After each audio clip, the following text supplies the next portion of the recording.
evening, ladies and gentlemen, and welcome to Eerie Hour with Erich. For those who wish to hear tales of the strange, the macabre, and various urban legends, you have come to the right place. Tonight, join us around the fire as Erich reads a spine-tingling tale for your entertainment. Prepare to be scared, for this is Eerie Hour with Erich.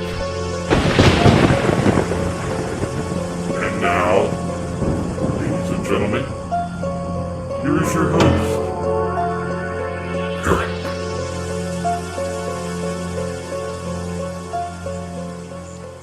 Good evening, ladies and gentlemen, and welcome to Eerie Hour with Erich. I'm your host, Erich Davies, and once again, welcome to Around the Fire, where we tell scary stories of the strange, the macabre, and various urban legends. I must get this out of the way first. This is a reshoot of a previous episode. You see, all the Facebook Live episodes of Eerie Hour with Erich are being moved to YouTube. And while I was editing them, I noticed something unusual about one of them.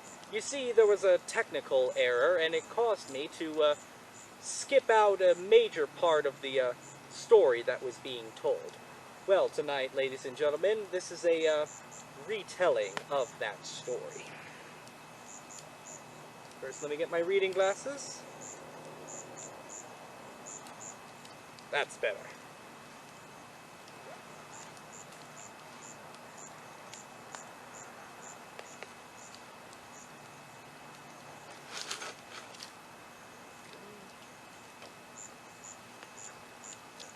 Ladies and gentlemen, this one is called Smile Dog, and it was written by an anonymous author. I first met in person with Mary E. in the summer of 2007. I had arranged with her husband of 15 years, Terrence, to see her for an interview. Mary had initially agreed, since I was not a newsman, but rather an amateur writer, gathering information for a few early college assignments, and if all went according to plan, some pieces of fiction. We scheduled the interview for a particular weekend when I was in Chicago on unrelated business. But at the last moment, Mary changed her mind and locked herself in the couple's bedroom, refusing to meet with me. For half an hour, I sat with Terrence as we camped outside the bedroom door, I listening and taking notes while he attempted fruitlessly to calm his wife. The things Mary said made little sense, but fit with the pattern I was expecting. Though I could not see her, I could tell from her voice that she was crying, and more often than not, her objections to speaking with me centered around an incoherent diatribe from her dreams, her nightmares. Terrence apologized profusely when we ceased the exercise, and I did my best to take it in stride. Recall that I wasn't a reporter in search of a story, but merely a curious young man in search of information. Besides, I thought at the time, I could perhaps find another similar case if I put my mind and resources to it. Mary E. was the SISOP for a small Chicago-based bulletin board system in 1992 when she first encountered Smile.jpg, and her life changed forever. She and Terrence had been married for only 5 months. Mary was one of the estimated 400 people who saw the image when it was posted as a hyperlink on the BBS, though she is the only one who has spoken openly about the experience. The rest have remained anonymous, or are perhaps dead. In 2005, when I was only in 10th grade, Smile.jpg was first brought to my attention by my burgeoning interest in web-based phenomena. Mary was the most often cited victim of what is sometimes referred to as Smile.dog. The being Smile.jpg is reputed to display. What caught my interest, other than the obvious macabre elements of the cyber legend and my proclivity towards such things, was the sheer lack of information, usually to the point that people don't believe it even exists other than as a rumor or hoax. It is unique because, though the entire phenomenon centers on a picture file, that file is nowhere to be found on the internet. Certainly many photo-manipulated simulacra litter the web, showing up with the most frequently on sites, such as image board 4chan, particularly the X-focused paranormal subboard. It is suspected these are fakes because they do not have the effect of the true smile.jpg is believed to have, namely sudden onset temporal lobe epilepsy and acute anxiety. This purported reaction in the viewer is one of the reasons the phantom-like smile.jpg is regarded with such disdain, since it is patently absurd, though depending on whom you ask, the reluctance to acknowledge smile.jpg's existence might be just as much out of fear as it is out of disbelief. Neither smile.jpg nor smile.dog is mentioned anywhere on Wikipedia, though the website features articles on such other, perhaps more scandalous shock sites, such as hello.jpg or 2 Girls 1 Cup. Any attempt to create a page pertaining to smile.jpg is summarily deleted by any of the encyclopedia's many admins. Encounters with smile.jpg are the stuff of internet legend.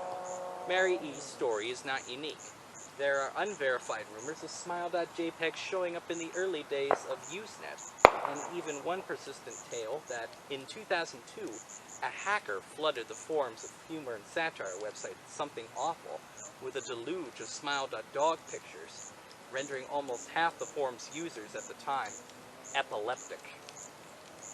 It is also said in the mid to late 90s that smile.jpg circulated on Usenet and as an attachment of chain email with the subject line, "Smile, God loves you." Yet despite the huge exposure these stunts would generate, there are very few people who admit to having experienced any of them, and no trace of the file or any link has ever been discovered. Those who claim to have seen smile.jpg often weakly joke that they were far too busy to save a copy of the picture to their hard drive. However, all alleged victims offer the same description of the photo: a dog-like creature, usually described as appearing similar to a Siberian husky, illuminated by the flash of the camera, sits in a dim room, the only background detail that is visible being a human hand extending from the darkness near the left side of the frame. The hand is empty, but is usually described as beckoning. Of course, most attention is given to the dog, or dog creature, as some victims are more certain than others about what they claim to have seen. The muzzle of the beast is reputedly split in a wide grin, revealing 2 rows of very white, very straight, very sharp, very human-looking teeth. This is, of course, not a description given immediately after viewing the picture, but rather a recollection of the victims, who claim to have seen the picture endlessly repeated in their mind's eye during the time they are, in reality, having epileptic fits. These fits are reported to continue interminably, often while the victims sleep, resulting in very vivid and disturbing nightmares. These may be treated with medication, though in some cases it is more effective than others. Mary E., I assumed, was not on effective medication. That was why after my visit to her apartment in 2007, I sent out feelers to several folklore and urban legend-oriented news groups, websites, and mailing lists, hoping to find the name of a supposed victim of smile.jpg, who felt more interested in talking about his experiences. For a time, nothing happened, and at length I forgot completely about my pursuits, since I had begun my freshman year of college and was quite busy. Mary contacted me via email, however, near the beginning of March 2008, added by Moose Juice to jml@.com from Mary E. at .net. Subject, last summer's interview. Dear Mr. L., I am incredibly sorry about my behavior last summer when you came to interview me. I hope you understand that it was no fault of yours, but rather my own problems that led me to act out as I did. I realized that I could not have handled the situation more decorously, However, I hope you will forgive me. At the time, I was afraid.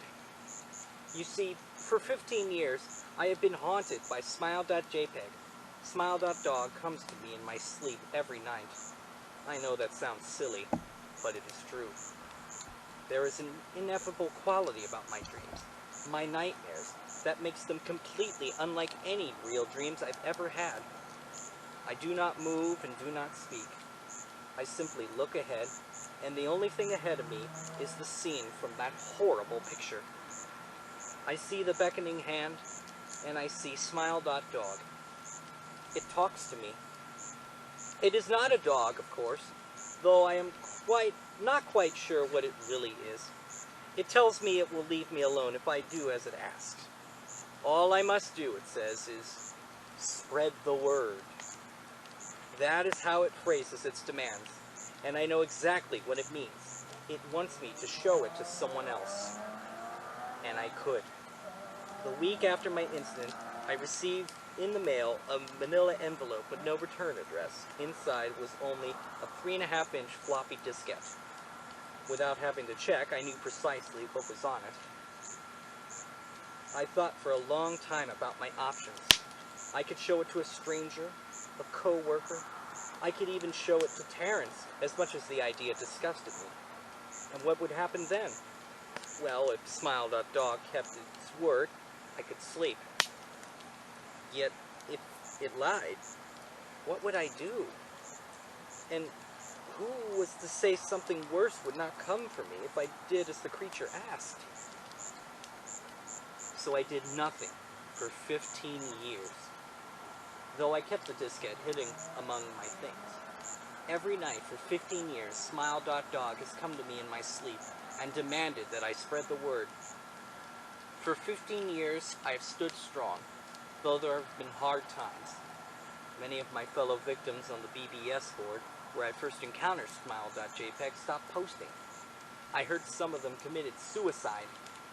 Others remained completely silent, simply disappearing off the face of the web. They are the ones I worry about the most. I sincerely hope you will forgive me, Mr. L. But last summer when you contacted me and my husband about an interview, I was near the breaking point. I decided I was going to give you the floppy diskette. I did not care if Smile.dog was lying or not. I wanted it to end. You were a stranger, someone I had no connection with, and I thought I would not feel sorrow when you took the diskette as part of your research and sealed your fate. Before you arrived, I realized what I was doing was plotting to ruin your life. I could not stand the thought, and in fact, I still cannot. I am ashamed, Mr. L, and I hope this warning will dissuade you from further investigation of Smile.jpg. You may in time encounter someone who is, if not weaker than I, then wholly more depraved, someone who will not hesitate to follow Smile.dog's orders. Stop while you are still whole. Sincerely, Mary E. Terrence contacted me later that month with the news that his wife had killed herself. While cleaning up the various things she left behind, closing email accounts and the like, he happened upon the above message. He was a man in shambles. He wept as he told me to listen to his wife's advice. He found the diskette, he revealed, and burned it until it was nothing but a stinking pile of blackened plastic. The part that most disturbed him, however, was how the diskette had hissed as it melted, like some sort of animal, he said. I will admit that I was a little uncertain about how to respond to this. At first I thought perhaps it was a joke, with the couple belatedly playing with the situation in order to get a rise out of me.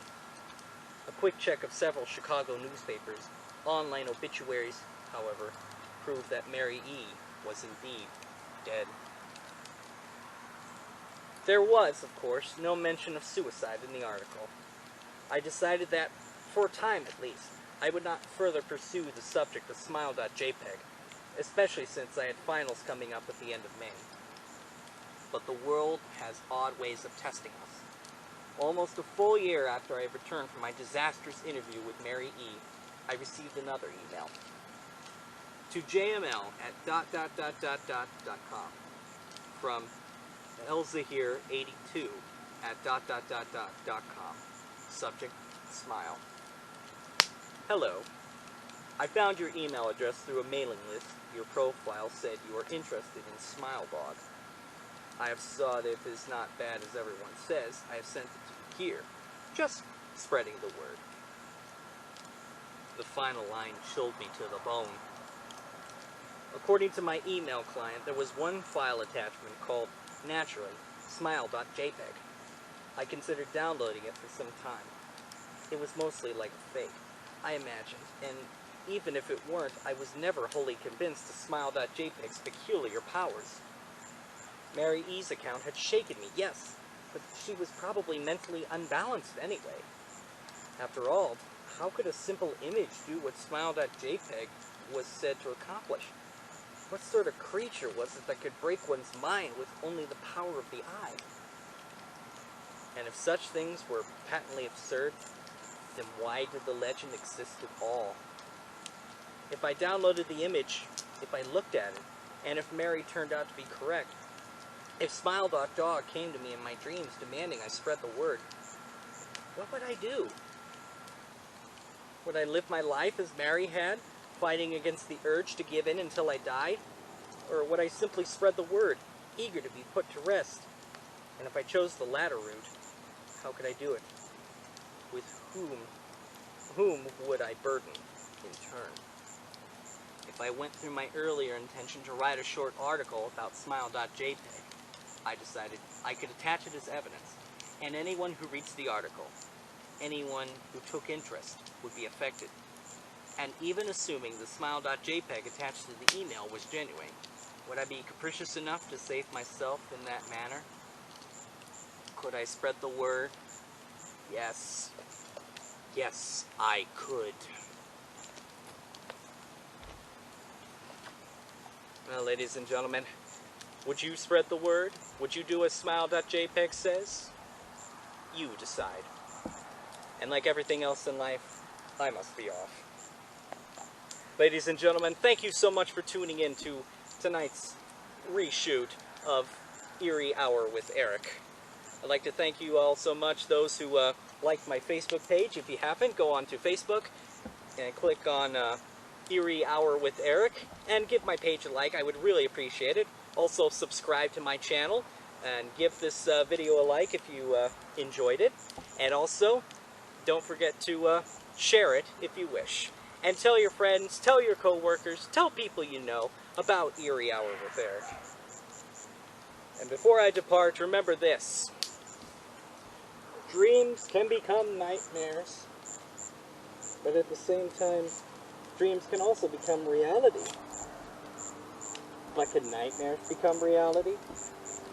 You be the judge.